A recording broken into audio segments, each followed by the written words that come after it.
Hello and welcome to another edition of Periscope. I'm Vivian Ecclefield. Today we're visiting with the Perris Valley Historical and Museum Association volunteers about the upcoming Fred T. Perris Day celebration. This day honors not only the city's namesake, but other Perris pioneers. This year, the annual event is the first event of the Perris Centennial. Let's find out all about this special day. From prehistoric times, Indians inhabited the land. Their trails crisscrossed the valley until Spanish and Mexican miners found gold deposits in the hills. Sheep roamed the valley, and more people began to notice what Perris Valley had to offer: moderate climate, rich, fertile soil, and plenty of land. In 1881, the California Southern Railroad decided to lay their tracks through Perris Valley. Frederick Thomas Perris, chief engineer and superintendent of construction for the California Southern Railroad, was in charge of surveying and construction of the route. In 1885, people to the north discussed the idea of a town more conveniently located. Fred T. Perris returned to the valley to study the proposal. It included the digging of a well and the donation of a number of lots for the railroad in exchange for erecting a train depot. Because of support from Mr. Perris, it was decided to honor him by naming the new town Perris. The town site of Perris officially became the station on the transcontinental route of the Santa Fe on April 1, 1886. And by 1887, 6 passenger trains and 2 freight trains stopped at Perris daily.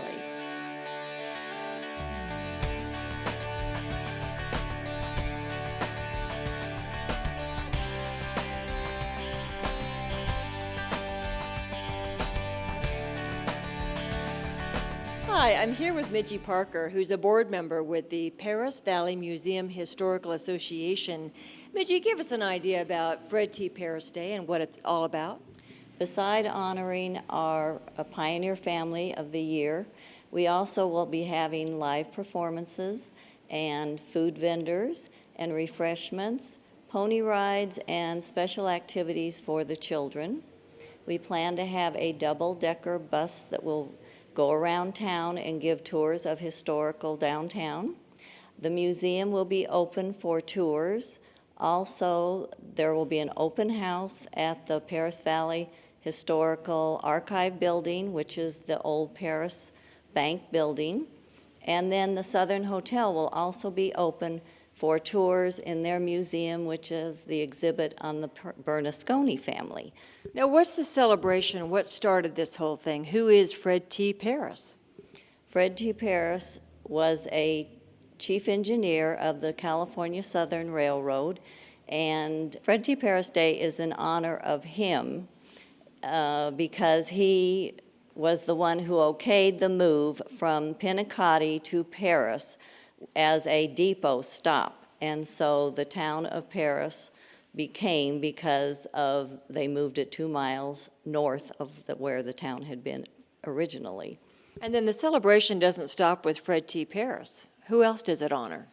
It has honored over 26 families over the years, and we are now standing in the bank building of the Stewart family, and they were one of our honored pioneer families also because they built this building.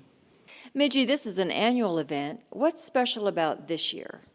Well, being that it's the city's 100th year, we are all very pleased and happy to expand our events, and with the city's help, that is what is happening this year. They are working with us to have all these special activities that make this affair a little bit bigger than what it normally would have been.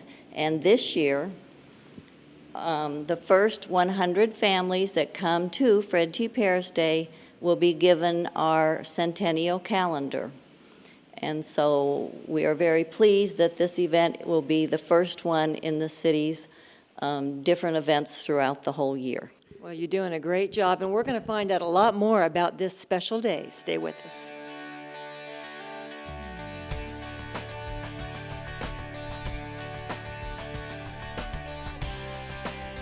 In 1964, the Perris Valley Historical Museum was established. It has steadily collected artifacts and showcases them in the recently restored Perris Santa Fe train depot. The Bank of Perris building is used for the Perris Valley Historical Museum archives.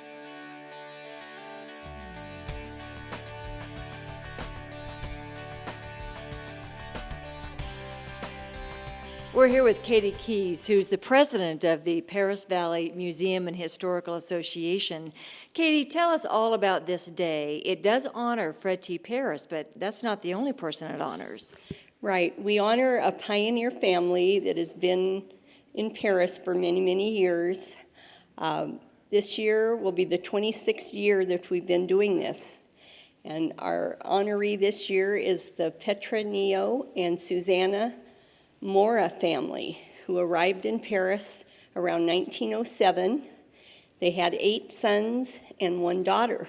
Now, what's the purpose, the overall purpose, and the whole idea behind bringing all these families back to life, so to speak?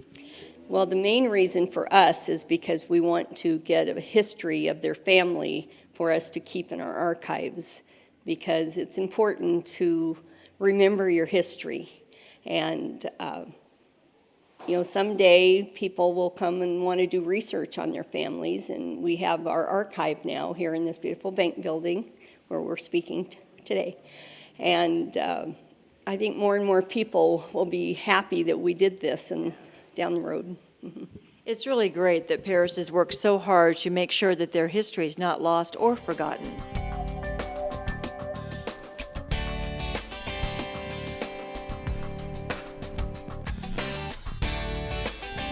What better way to honor Perris's rich history than an annual celebration of Perris pioneers? And remember, this is just the first of many events to honor the Perris Centennial. The date is January 29th, and it'll be held at the Perris Valley Museum, located in the restored Santa Fe Railway Depot on 4th Street, just west of D Street.